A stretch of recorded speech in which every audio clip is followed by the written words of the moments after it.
People will always ask me, Kate, what is your greatest achievement in life? And they'll ask me, is it all the awards you received in school, from kinder, elementary, high school, up to college? Is it your sales career because you were voted and given an award, a Hall of Fame award by the Direct Selling Association of the Philippines? Is it being country manager of 2 global companies in the wellness industry? What is it really? And I would always look at these people who ask me these questions, smile at them and say, I guess my greatest achievement in life is being a mother of 8. Motherhood, how many are mothers here? You will agree with me, it's not easy. We didn't study how to be good mothers in school. They didn't teach us that. They taught us academics, how to be good in math, in writing, in reading, and all of this. But how to be a good parent is something we draw from the wealth of our experience as children. My mother is pure Chinese. And perhaps it's a cultural thing that she is not as expressive or as loving or as demonstrative. I don't know if you have Chinese parents. But she was very hardworking and very generous. So I learned those traits from her. My father was Spanish Filipino. Oh, he was so full of life, very exuberant, always bringing out the best in me, telling me how good I am. And so that part of myself I got from my dad. Today I will tell you stories of 3 young people close to my heart. And the first story is the story of John. John is my 5th child. I have 2 boys and 6 girls. Sometime in 1994, my 2 sons were kidnapped for ransom. They were held hostage for 9 days in a safe house outside the outskirts of Quezon City. And when that happens to you, you sort of tell yourself, this is not happening to me. The car that was bringing them to Ateneo where they were studying was abducted by armed men. They took my children, together with the yaya, the driver, everyone. I was the negotiator because at that time my husband was a very busy businessman and he had a temper. So I was advised by General Lacson, Kate, you be the one to talk to them. So I would negotiate for the release of my children. After we paid the ransom, after 9 days, my children were given back to us. And there was so much rejoicing in the family. Because for a while I thought we will never see them again. But you know, this is one life lesson that I would like you to learn from. When our children go through something difficult and terrible in their lives, for some reason, they are never the same again. I learned that with John. John was very quiet when he was returned to us. He didn't like to talk about the experience, unlike Paulo, who was 13 and was very vocal and chatty. But John kept pretty much to himself. He rested for a bit after that ordeal, and when it was time to go back to school, every time he would leave the house and go near that side, he would vomit, cry, tremble, so the driver has to go back and bring him back. That was our daily grind. When he got over that and finally I would be with him in school, he said, Mom, I will go to school if you will sit outside my classroom and wait for me. At that time, I had just given birth to my last baby by cesarean section, so it was difficult for me. But I did it because I knew John needed me. So I would sit outside his classroom from 7 o'clock in the morning until 3 p.m. when it was time to go home. So it was fine for a bit. And then something happened. John could no longer concentrate on schoolwork, would not listen to the teacher. He would keep folding papers. You know origami? He would keep folding them and form them into birds. Different kinds of birds, different sizes, different colors of paper. And the teacher was alarmed with this because she would say, John, please concentrate. You can do that at recess time or after class. And he would say, yes, teacher. But once the class begins, he would go back to bed. And the teacher said, I think it's time for John to see a psychiatrist. So I brought him to a very good doctor, and he said John is going through a severe trauma after that experience. You will have to just bear with him, be with him. And he said, it's like John is trying to lose himself into his own world where he feels safe and secure. And the folding of the bird is as if he wants to fly, but he can't. So this was John. After he got over the origami stage, I call it, the more terrible thing happened. He started to have sleepless nights. He would wake up in the middle of the night crying, refusing to sleep, because he said, I don't want to sleep, Mom, because I would just dream that the bad men are taking me all over again. So he forced himself to stay awake. And if the son cannot sleep, the mother cannot sleep also. I remember I was running several school canteens at the time because that was my business. I was a caterer, I was a canteen concessionaire, but I really focused all my attention to John. One night, when he was crying so hard, he looked at me and said, Mom, I am so afraid. Will this fear ever go away? Oh man, how do you answer that question? I looked at John, I didn't know what to say, I just hugged him and I said, John, I don't know when that fear will ever go away. All I know is there is someone greater than your fear, and that is Jesus. So just imagine Jesus embracing you. Every time you feel afraid, just imagine him, picture him in your mind, embracing you. And he would do that. But the sleepless nights would still happen until providentially, a friend of mine who heard about what was happening to my son came to me one day and said, Kate, I heard that John couldn't sleep, so I brought here a magnetic sleep system that can help people sleep better. Try it on your son. Okay? So, I bought my first magnetic sleep system. You know, when you are desperate, you will do anything, no matter how expensive it is. I remember it's about $1,000. So, I bought it. I said, John, dito ka matutulog ngayong gabi, ha? Yes, Mommy. And so he slept. I was waiting for him to wake up at 2 a.m. He didn't. So I kept watching and praying and watching and praying. He woke up early morning because I had fallen asleep by then. He woke me up at around 6:30 and he said, Mom, wake up. I said, okay, so I'm going to school. He hadn't gone to school in a long time. Are you sure? Yeah, I feel good. I think I'm going to school. So John went off to school. There was no episode of vomiting. He came home that afternoon, very playful, back to his usual chatty self. And that night, he slept again on that bed. And I was thinking to myself, is it true? Or was that just chamba? So he slept again, no? And he slept straight through the night. And that experience of good sleep happened night after night after night. What is the lesson here? Everything happens in God's time, right? He brings people to us to help us, to heal brokenness, right?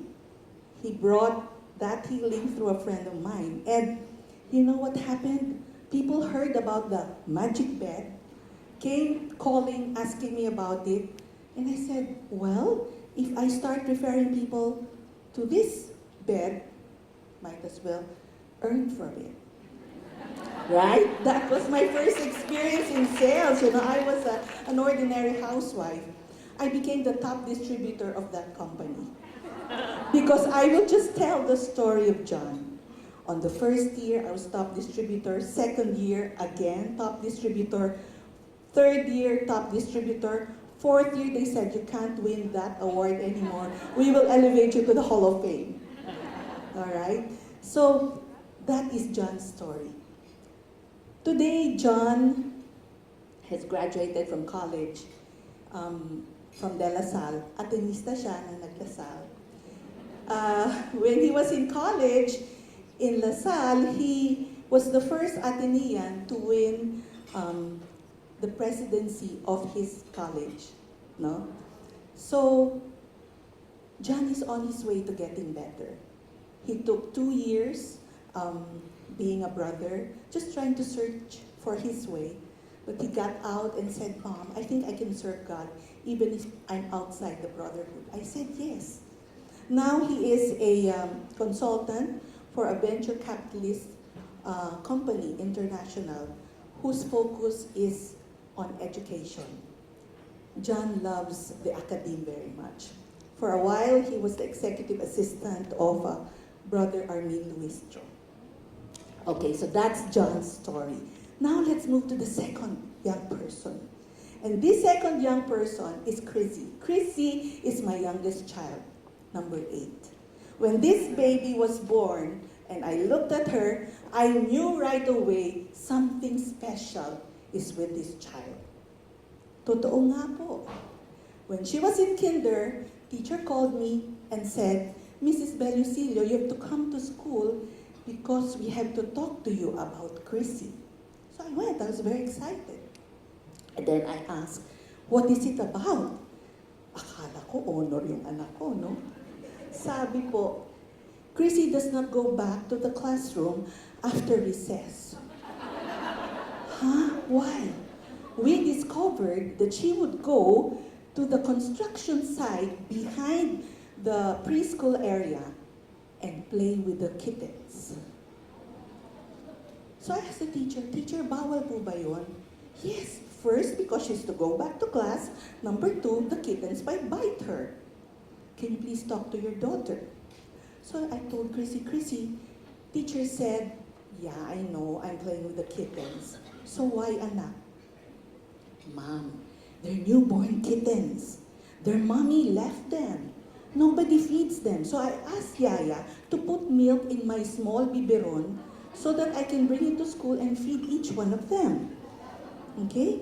So I said, okay, Chrissy, that's all right to feed them. But when it's 9:30, go back to your class. That means the recess is over. She looked at me and said, they haven't taught us how to tell time yet. Okay? So I said, okay, look at the playground. If there's no more students playing the playground, that means they've all gone back to the classrooms. It's time for you to go back. Yes, Mommy. She did it 1 day, 2 days. I think she pitied the kittens. She was back there again. On the 3rd day, there was a big commotion in the house.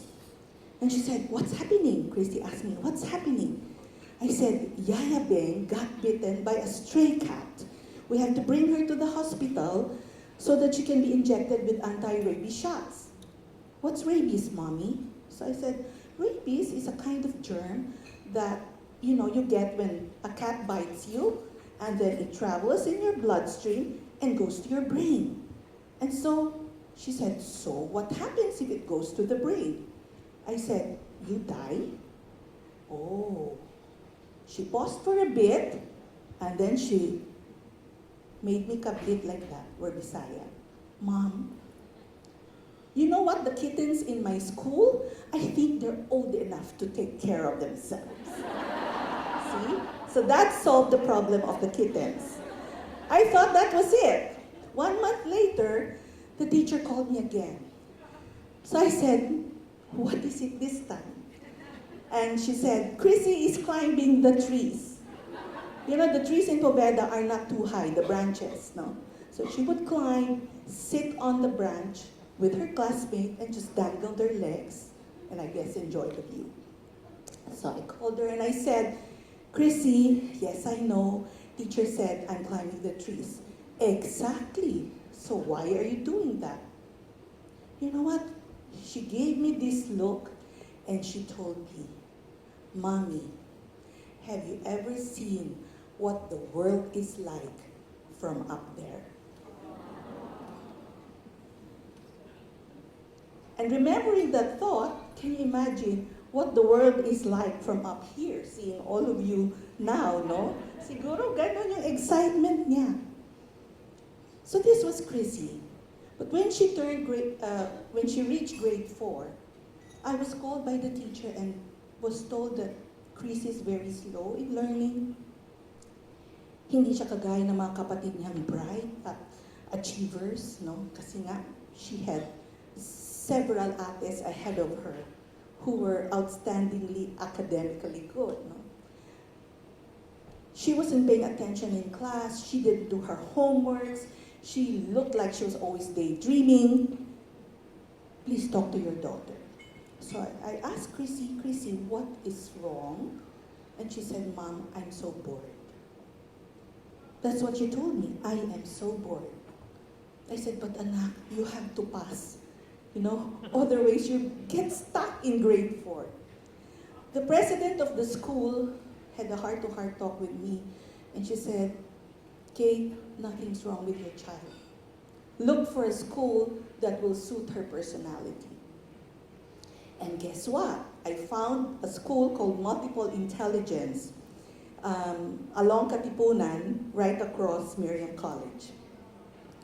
And I spoke to the school head.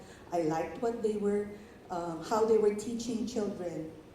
I spoke to her homeroom teacher, and I told her the condition that Chrissy was in, you know, like she didn't like to pay attention, she didn't like to do her homework, she was always late or absent, she was bored. Okay, so Chrissy was excited to go to that school because it was new. The first day she came home, she was so happy. She said, Mom, guess what? I said, what? Teacher made me the leader of my class. Really? How did that happen? Because she said, I'm the leader. I have to check if my classmates arrive on time, or if they are late, or if they are absent. So teacher said, for me to be able to do that, I have to be there ahead of everyone. Nice, no? One more thing, she also told me I will be the one to check their homeworks, if they did it, their projects, if they did it or not. That means I have to lead by example. I'm a leader, Mom. You know what I learned from Chrissy's experience? Every child is a genius. And it is the duty of every parent and every adult to discover that genius in their children and bring it to the light. You know, from being a D.C. student, Chrissy became B and A. Nice, di ba? There is hope. When Chrissy graduated in high school, she was conducting the entire graduating class in a beautiful song which was written by a schoolmate and put to music by Chrissy. And I was crying. Kasi sabi ko, hindi bobo ang anak ko. Diba? Hindi mahina ang ulo ng anak ko. Hindi lang natin nakita kung gaano kaganda ang kalooban niya at kung ano ang kakayahan niya. Because that school discovered her gift for music.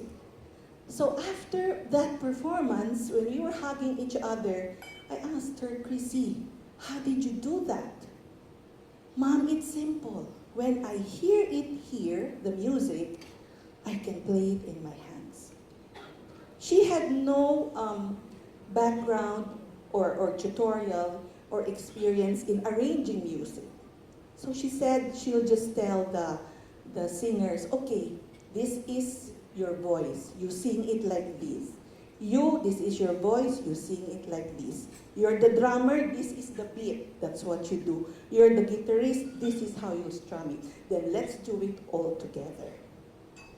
Today, Chrissy is a music business management student, soon to graduate this sem from Lynn College. The third person I'd like to talk about now is Cookie. She's sitting right there. She's not my daughter. Cookie is the top distributor of Kayani Philippines. Cookie, can you just stand up and show yourself? She's very young, huh? You know, after being top distributor of that wellness company, I was asked to be country manager of another global wellness company, and then after that, Kayani. And Richard is right, I built Kayani from the ground up. I had to put everything in place so that our distributor partners can do their business with ease and joy and passion. I met Cookie in Kayani. And I was struck by this young girl because she was so vibrant and so full of life na hindi niyo iisipin that she had a scary life. No? Na she went through a lot also. She was telling me that when she gave birth to her youngest baby, she didn't have money to pay the hospital.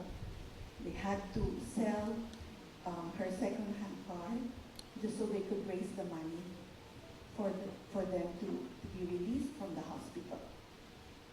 She is an epitome of a leader who is humble, coachable, has such a pure heart, and for her young age, very wise.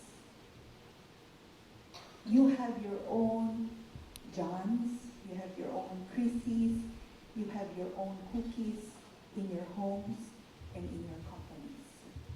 My advice to you is nurture them to excellence. Love them very deeply and tenderly and bring out the best in your children and in your workplace. You know, we cannot differentiate or segregate who we are from our being a mother or our being a CEO of a company, right? Our essence will always shine wherever we are. This is how I run my company, the way I raised 8 children. I love my people to excellence. I tell them the ground rules, yes, but I nurture them, I guide them, I allow them to make their decisions. Yes, they will make mistakes. Yes, they will have their own share of trials and difficulties, but be there to accompany them. We cannot take on those trials upon us. Di ba mga magulang, pag nagkakasakit ang bata or going through a difficult time, akin na lang sana yan. Huwag na sa'yo. But that's part of their own journey so that their character and the fiber of their beings can be strengthened. This is my experience as a mother of 8 children, as a mother of a company. And Rebecca, I don't know where you are, but I give you my children, especially John, Chrissy, Cookie, and her entire team of about 2,000 leaders as my contribution to your Philippines first world. Maraming salamat.